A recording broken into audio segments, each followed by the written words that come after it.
বাংলাদেশের ওলামায়ে কেরামদের কাজ হচ্ছে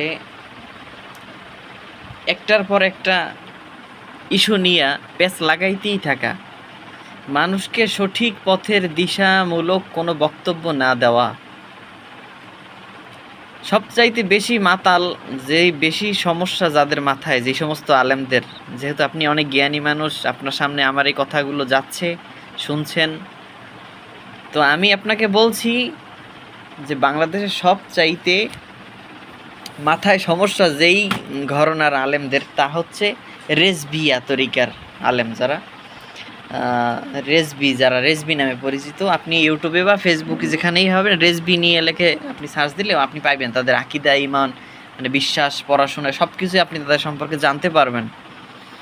তো সেই রেজবি তরিকার আলেমদের সবচাইতে মাথায় বেশি ডিস্টার্ব। ওরা কিছুদিন পর পর এক একটা জিনিস মার্কেটে ছাড়ে যেগুলো বিভ্রান্তিকর বের করে। যেমন এক নম্বর কথা হচ্ছে কোরআনের দাম বেশি না রসুলের দাম বেশি, এই কথা কেউ বলে নাই। এই রেজবিরা, এদের মতন ওলামায়ে কেরাম ওরা বের করছে, যেগুলো সমাধান দিতে আরও 1 ঘন্টা অস করা লাগছে। কোরআনের দাম বেশি না রসুলের দাম বেশি, ঠিক আছে, অবশ্যই রসুলের দাম বেশি, কিন্তু এটা যদি কেউ বিশ্বাস না করে, কেউ নাও জানে, তাহলে হাসরের ময়দানে তাকে জবাবদিহি করতে হবে না। 2 নাম্বার হচ্ছে যে আরশের দাম বেশি না রসুলের দাম বেশি। আবার বলে মক্কার দাম বেশি নাকি মদিনার দাম বেশি, অথচ মক্কা মদিনা দুটোটাই হচ্ছে গুরুত্বপূর্ণ স্থান। ভাগ করা করি, এই যে একটা ভাগ করা, মানুষের মধ্যে ডিভাইডেড সৃষ্টি করা, সুস্থ মানুষের মস্তিষ্কের উপরে আঘাত করা, মানুষ দিশেহারা হয়ে যায় যে এর পরের কথাটা কি, এটা আমার জানতেই হবে।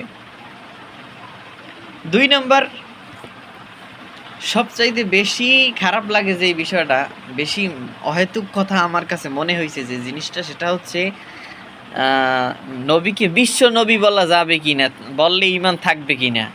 আরেকটা হচ্ছে নবীকে ঈমানদার বলা যাবে না, নবী হচ্ছে ঈমান, আমরা তাকে গ্রহণ করার কারণে আমরা হইছি মুমিন, কিন্তু নবী মুমিন না, নবী ঈমানদার না। চিন্তা করতে পারেন কত বড় কথা। এই নবী ঈমানদার না, এইটা একটা কথা। ঘুরেই ফিরেই যদিও অনেক ব্যাখ্যা দিয়া, ঠিক আছে, এই কথা সহি বানান যায়, কিন্তু তারপরে এত অহেতুক কেন পেঁচাল পোটা লাগবে?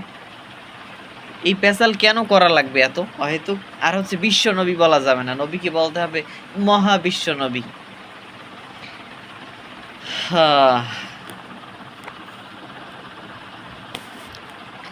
এই অহেতুক কথার, ফালতু কথার জবাব দিতে গিয়ে আমাদের মাসলাক বা আমাদের এই বরিশালের ওলামায়ে কেরাম ওনরাও আবার এর ব্যাখ্যা দিয়ে ঘন্টার পর ঘন্টা সময় নষ্ট করে। নবীকে বিশ্ব নবী বলা যাবে না, নবীকে বলতে হবে মহাবিশ্ব নবী। তো এই সমস্ত অহেতুক কথাগুলো, এটাও একটা বেদাতের অন্তর্ভুক্ত। এটাও আখিরি জামানার একটা আলামত যে মানুষ শেষ জমানায় এমন পরিমাণে অবস্থান, অহেতুক কথা নিয়ে আলোচনা করতে করতে করতে করতে এক পর্যায়ে ফরজ, ওয়াজিব, সুন্নাতের আলোচনা মানুষ বাদ দিয়ে এই সমস্ত অহেতুক কথার মধ্যে মানুষ পড়ে থাকবে।